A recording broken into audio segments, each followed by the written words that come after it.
in the Rose Garden, about to make an announcement about ending the government shutdown.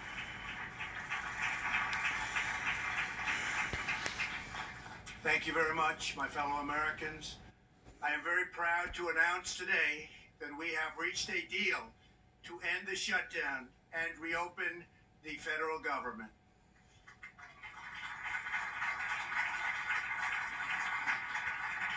As everyone knows, I have a very powerful alternative, but I didn't want to use it at this time.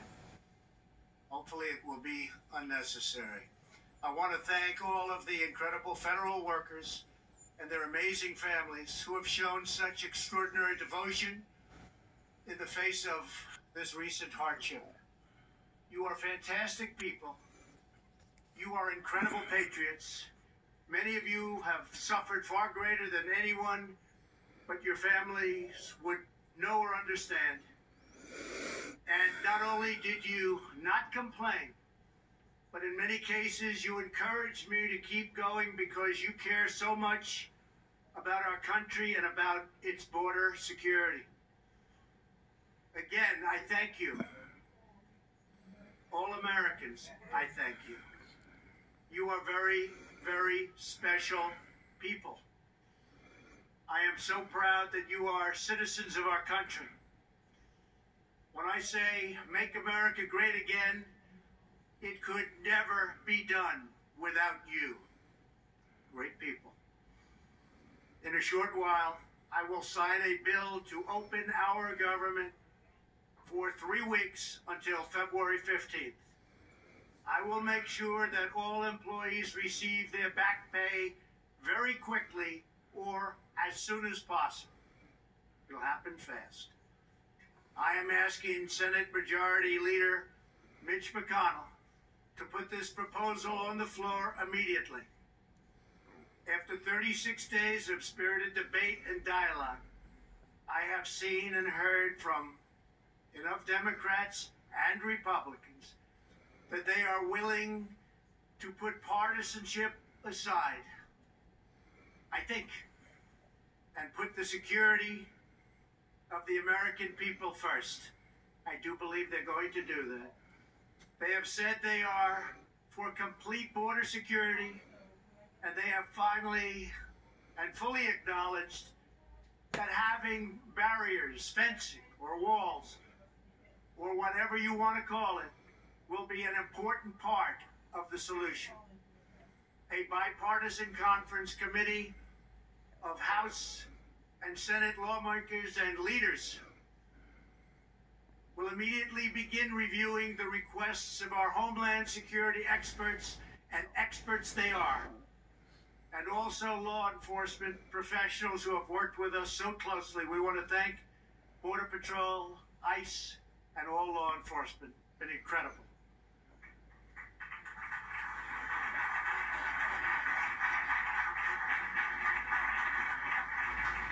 Based on operational guidance from the experts in the field, they will put together a Homeland Security package for me to shortly sign into law. Over the next 21 days, I expect that both Democrats and Republicans will operate in good faith.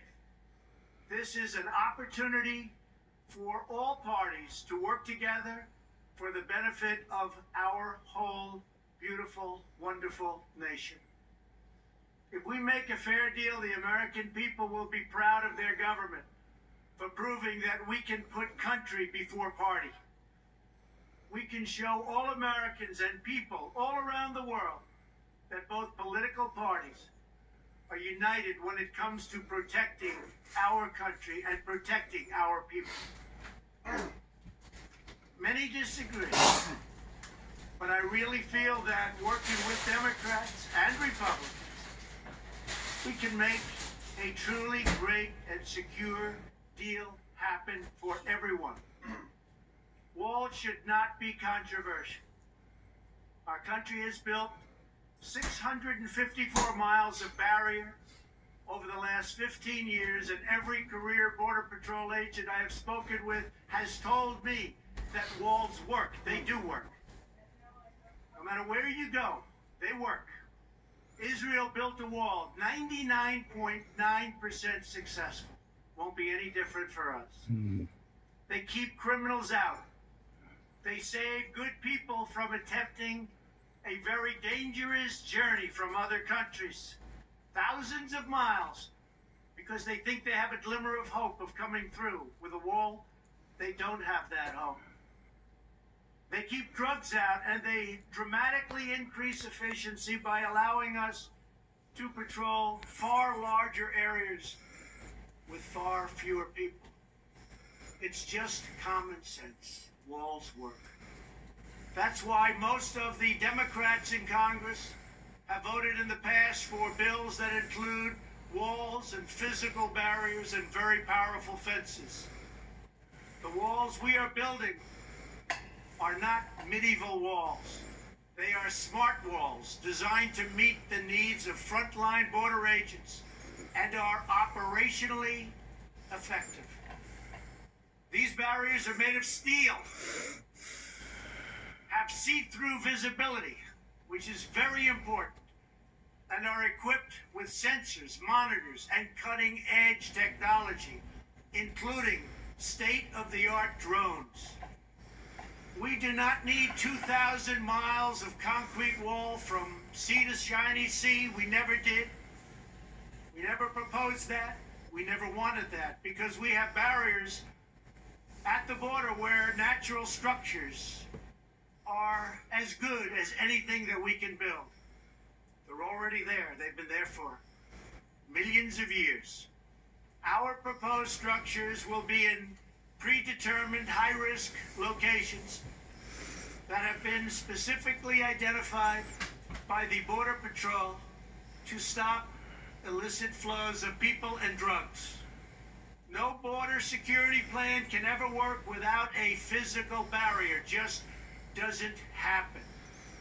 At the same time, we need to increase drug detection technology and manpower to modernize our ports of entry, which are obsolete.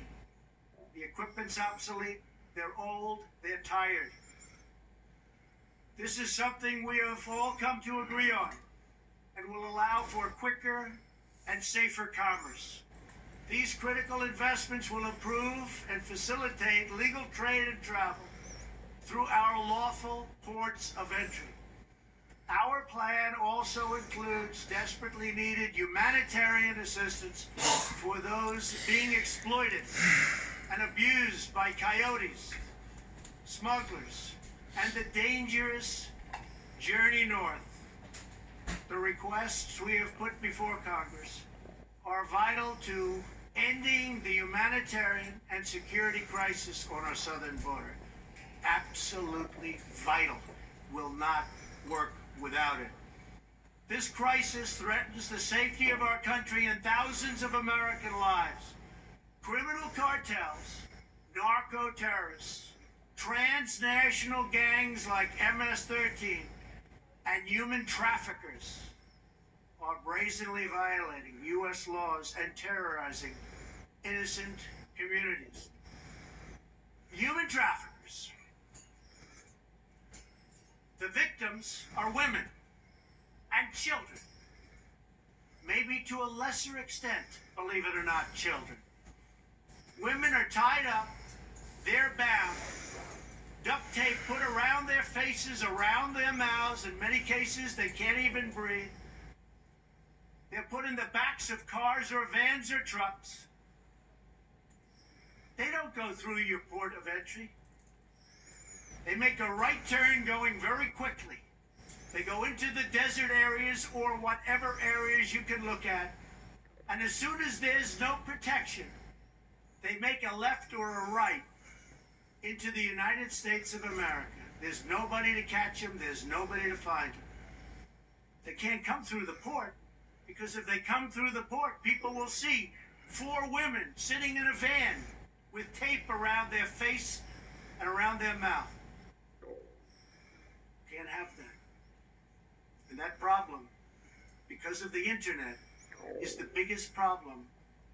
It's never been like this before that you can imagine. It's at the worst level, human trafficking, in the history of the world.